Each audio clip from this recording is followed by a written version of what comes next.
Hello, in this video I'll take you to the year 1993. As you all know, this is the year when I won the Miss Asia Pacific Beauty Pageant. It's such a special year for me. But something happened this year that made me think about that pageant, and that's the reason why I want to see it again. Join me in this episode and let's watch the video together.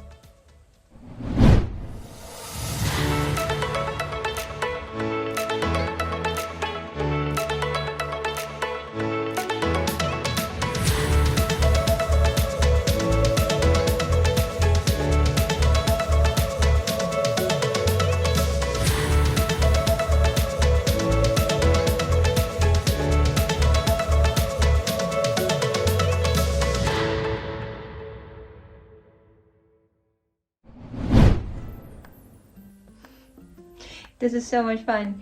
I remember this dance. This is what we rehearsed for many nights. You know, if you know beauty pageants, it takes a lot of time and effort to actually do everything that you see. You see it on screen, and it's about a minute or not even.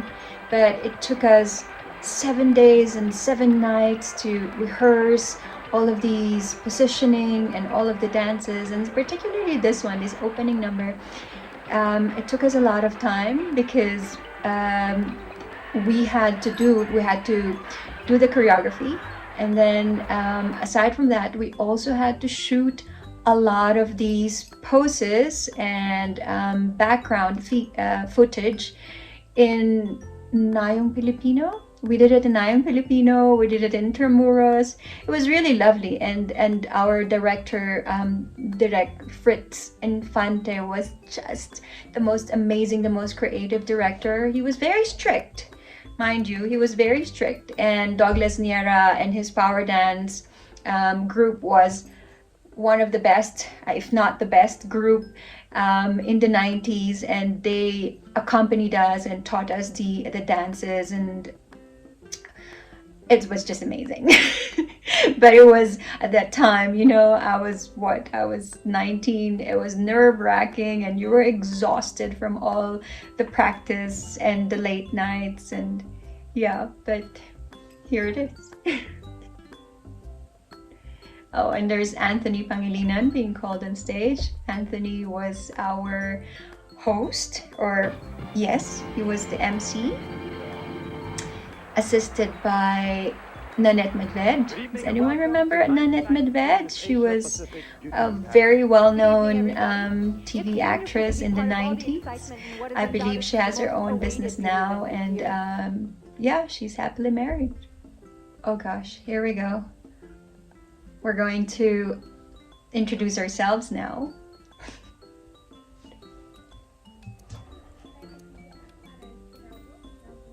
Miss Costa Rica stayed in the Philippines after the pageant, and she lived with me for a while. So cute. Okay, I don't know if we're gonna go through all of these because there are about 27 candidates, if I'm not mistaken, in the pageant. When I look back at these footage, oh, there's Miss India. Spoiler alert, she was my first runner-up. So beautiful. She was so beautiful and so elegant. And then Miss Israel. This is Miss Israel.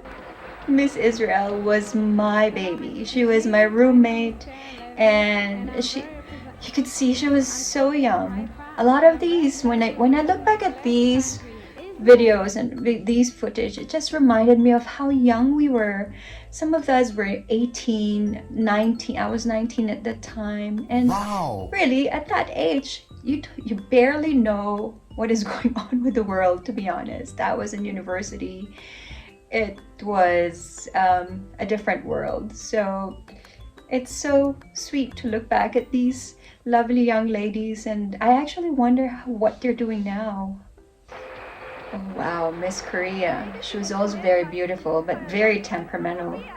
I remember that she threw her, I think she had a trophy for something. I can't remember what now, we'll see.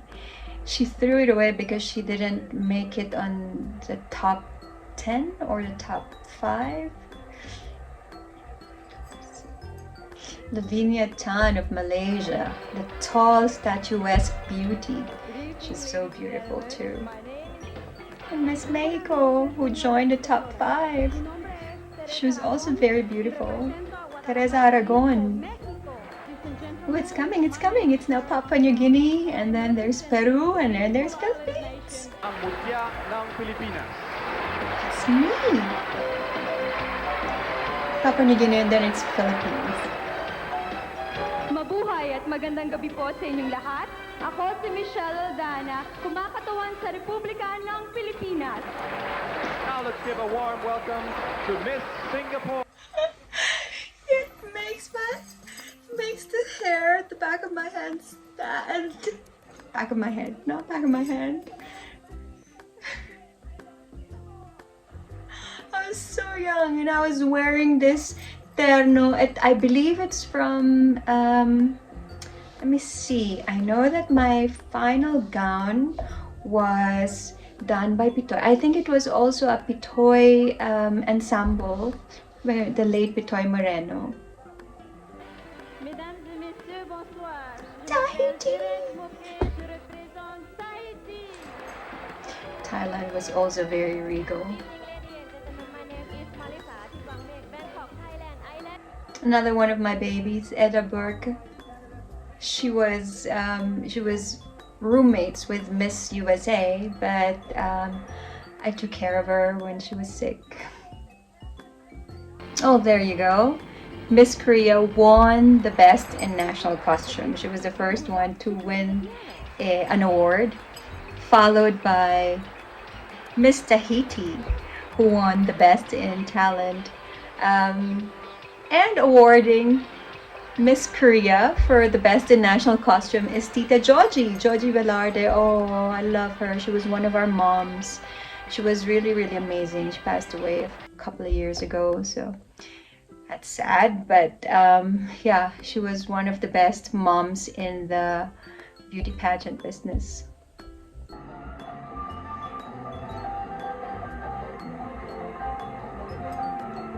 Natin ang mutya ng Pilipinas.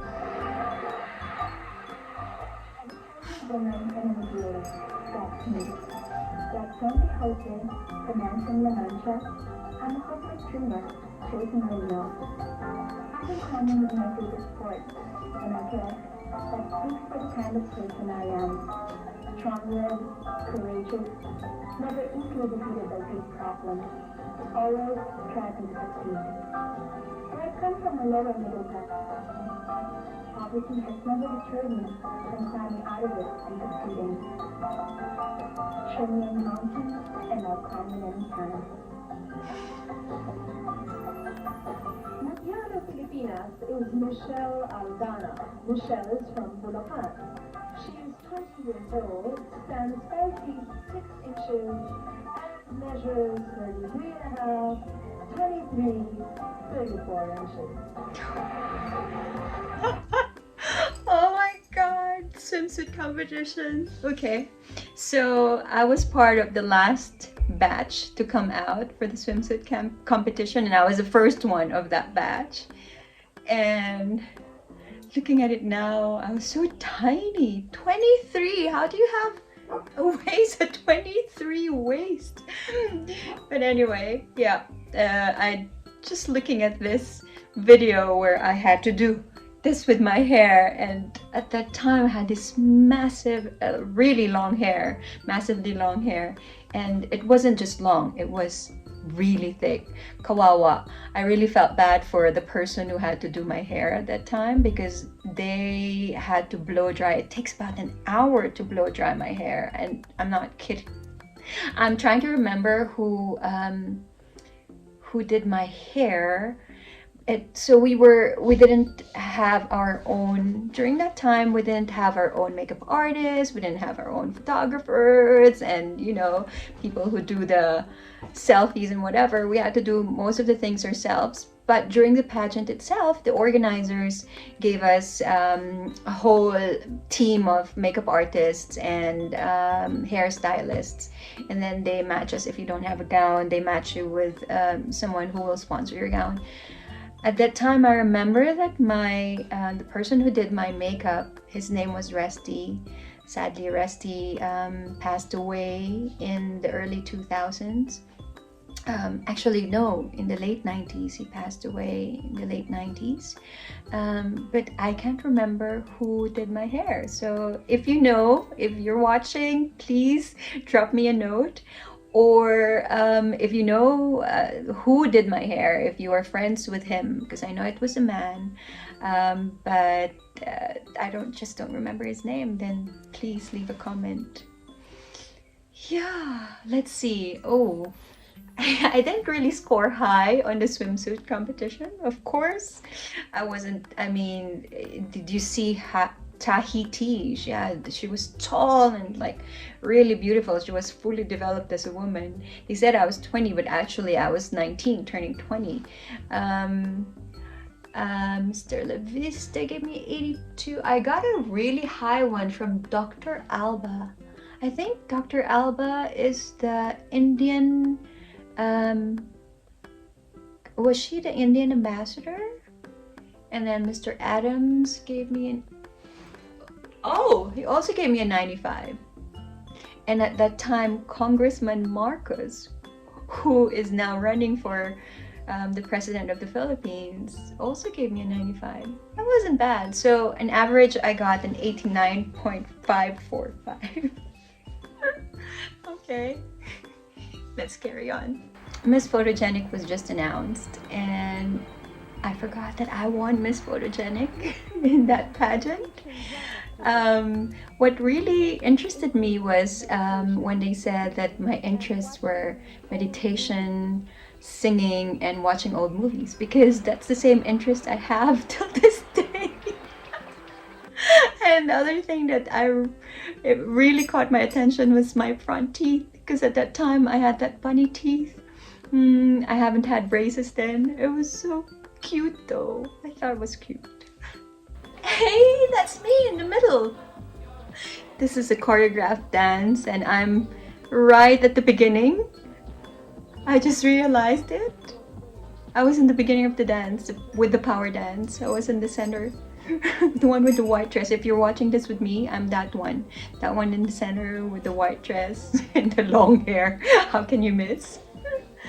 It was really crazy because I've never had proper dance training, and it was really the power dance people who helped us develop this rhythm and, you know, a sense of style in dancing. So it was really nice. I remember continuing to take jazz with the power dance after I became Miss Asia Pacific. Chad Borja singing Maala Ala Mo Kaya, and me posing at the back there like this. That was such an iconic moment in my life. I mean, how can I forget this? It's Maala Ala Mo Kaya, and me wearing this beautiful dress by, this is one of the most nerve-wracking time in this competition. It was a long gown competition. I was crying. True story. I was crying behind the scene before this whole entire competition because someone said my gown, I was going to wear a white ensemble by Pitoy Moreno, the late Pitoy. And it was beautiful. It was really beautiful. But the problem was our stage is kind of light. So I was going to be washed out. And someone said, no, you have to take this, get this other gown. It was a gown which actually was worn by Jamaica Champaro when she won the Miss Model of the World competition that year. It was really, really beautiful, as you can see. But it was just hectic. It was nerve-wracking. But, you know, going on stage, hearing that song, we've rehearsed it many times. Chad has sung Maalaala Mo Kaya many times, but that evening it was just magical. It was as if it was there, the song was there to make me float on stage. So I got 89.763. That wasn't bad. I mean, come on, those judges, hey? They weren't giving such high scores, but anyway, 89.763 isn't that bad. It was a beautiful dress. Dahil Sa'yo, sung by Richard Reynoso, who was celebrating his birthday that night, and Jaime Garchitorena, and Chad Borja.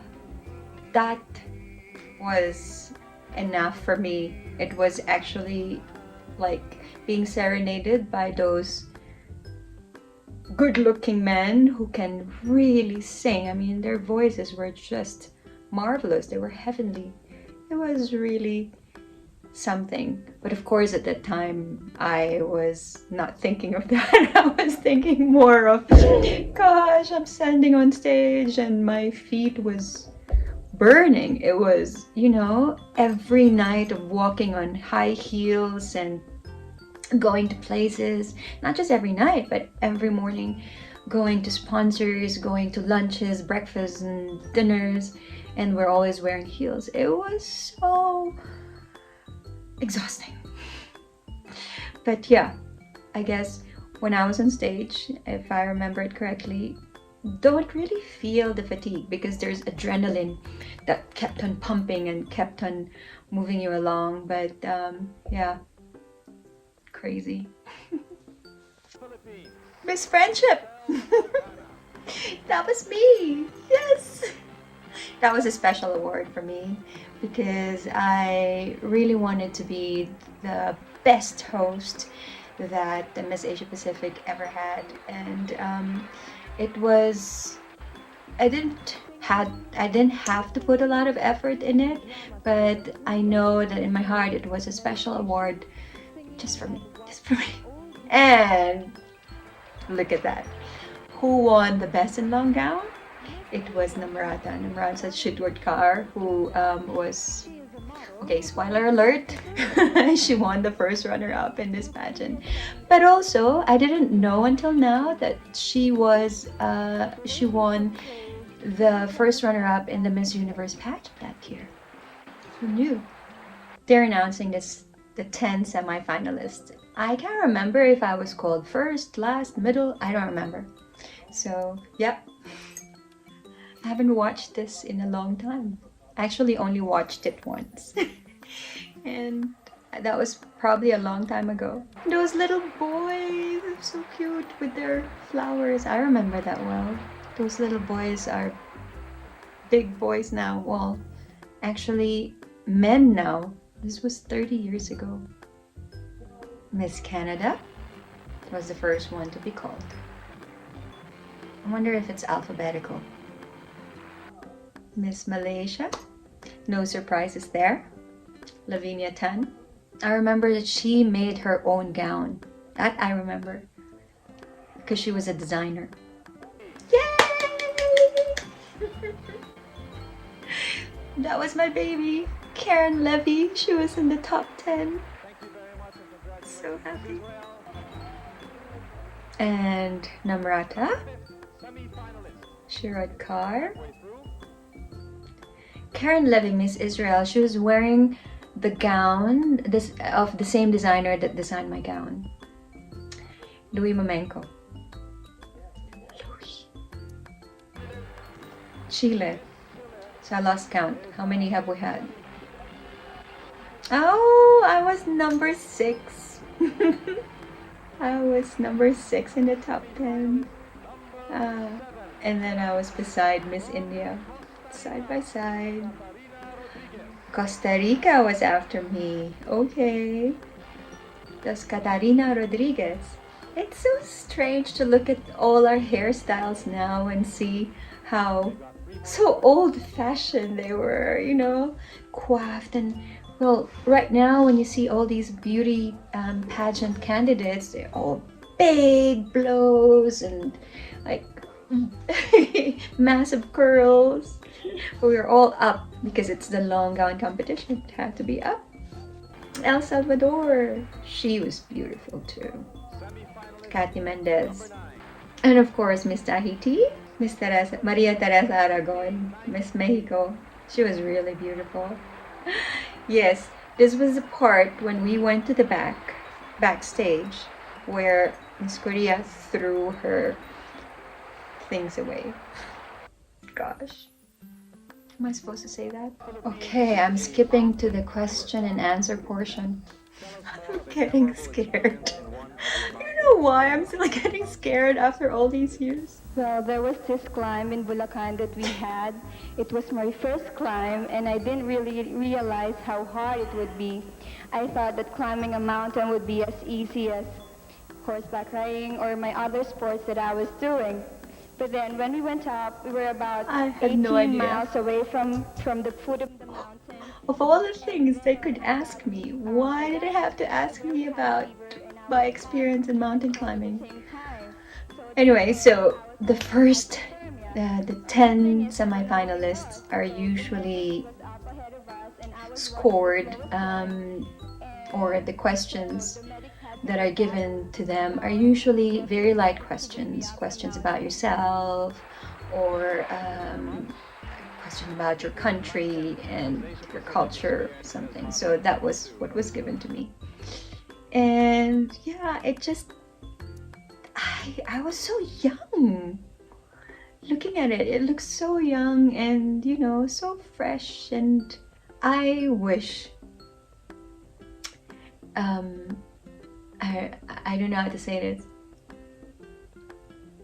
It's so lovely to see me as a young person going through this whole process of learning about the world, because before this, I've never been really out in the world. I didn't have many. I was living in Bulacan, and I had very few friends who went out and went to discos and so on. And this was really the first time for me to be worldly, so to speak, to know more about the world. And looking at that young woman answering these questions, it hits me hard. It makes me realize how young and uninitiated I was. It was, on the one hand, it's beautiful, you know. On the other hand, you just wish that there was someone there that was holding your hand along the way and really coaching you and mentoring you. That's why I'm saying, you know, the young, the beauty pageant contestants nowadays have it a lot better, because they have mentors, they have a whole team that supports them, and they don't feel lost, and you know, that makes them more confident. Now they're announcing the 5 finalists. From Malaysia, Lavinia Tan. I would have told you that she was gonna be one of the 5. It's funny because people say, oh, she didn't answer very well, but I think she did actually in her own way. She had a very good way of communicating herself. Miss India. Ah, the elegant Miss India. If you look at her, I mean, I'm looking at her now, you could really see why she was Miss India 1993, and she was their ambassador for the Miss Universe. She's just long and elegant, and she was also very, very intelligent. Miss Chile, Monica, tall and blonde, blue eyes, and lovely, beautiful. Okay, so I was 4th. I really don't know how they arrange these things, if they really scramble it up or it was arranged according to your scores.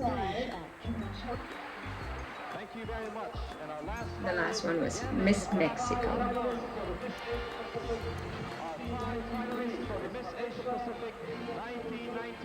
Miss Mexico had the most beautiful face. She had that classic, almost,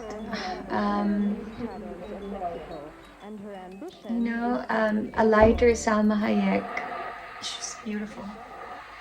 Okay, now we have to choose a paper which contains the name of one of the judges, and the judge has to ask us a question. Start off with Miss Malaysia. Hi!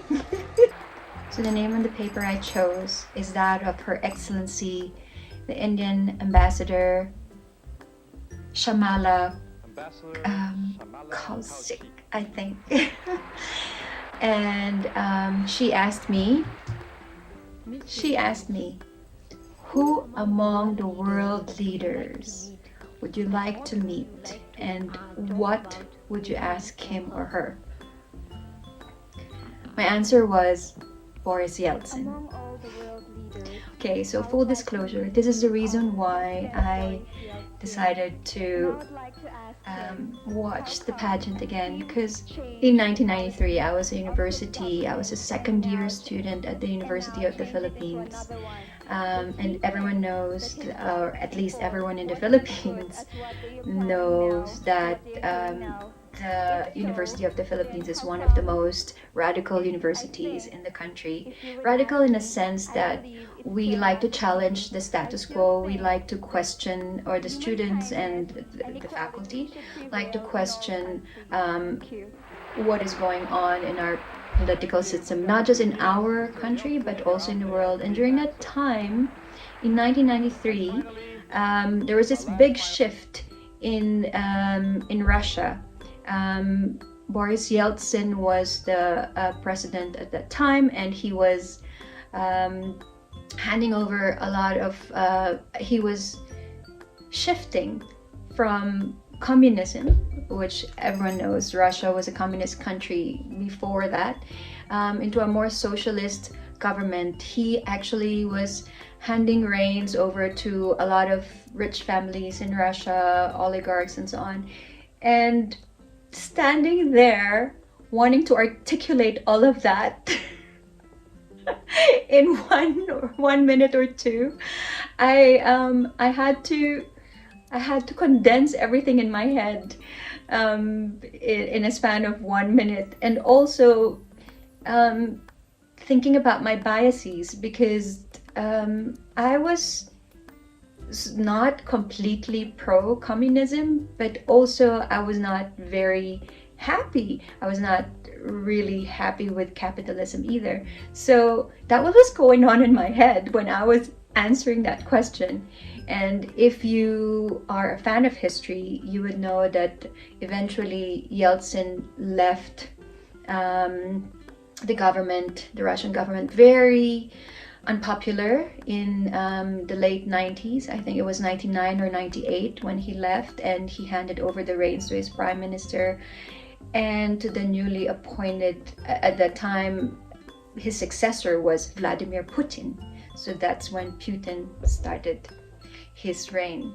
So this moment in history is particularly niggling in my brain because it reminded me of, this was 30 years ago when I answered that question in my question and answer portion, and to this day I didn't realize that that question and my answer, actually it's my answer, almost prophetic,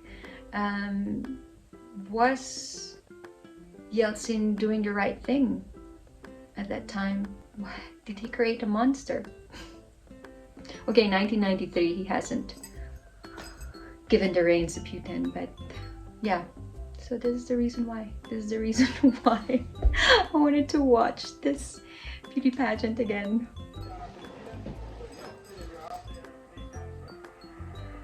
I hold on to my answer at that time. I still think that human kindness and equality should prevail in all countries. World peace. And now, the announcement of winners. Miss Malaysia was the 4th runner-up. Once again, awarding is Caroline Mazibay. General Manager of Philippine Plaza. Goodness. Wonder where these people are now. Wow, Congressman Ferdinand Marcos was so young. I do remember him during the beginning of the pageant. He was there during the interview. So there's a I just remembered now. Before the pageant itself, there was already an interview that was held in the ballroom. So there is a pageant, so to speak. And I remember Bongbong, or Congressman Marcos at that time, now Senator, asking me, what does your boyfriend think of you joining the pageant? And I said that he wasn't very happy. And I remember him saying that maybe we should make you win so that your boyfriend will not be happy, just to irritate him. He was very funny. Okay, Miss Chile was 1993 second runner-up. This was me and Miss India standing center stage, holding hands. I remember being very, very nervous and just wanting to go home. I just wanted it to be over. I remember hearing people screaming. There were people at that time, they called me Mikey. Mikey! I remember those people. I love them to this day. From Manila, the Philippines, Michelle Aldana. And our first runner-up from India, Never gets old. Gibraltar. That Again awarding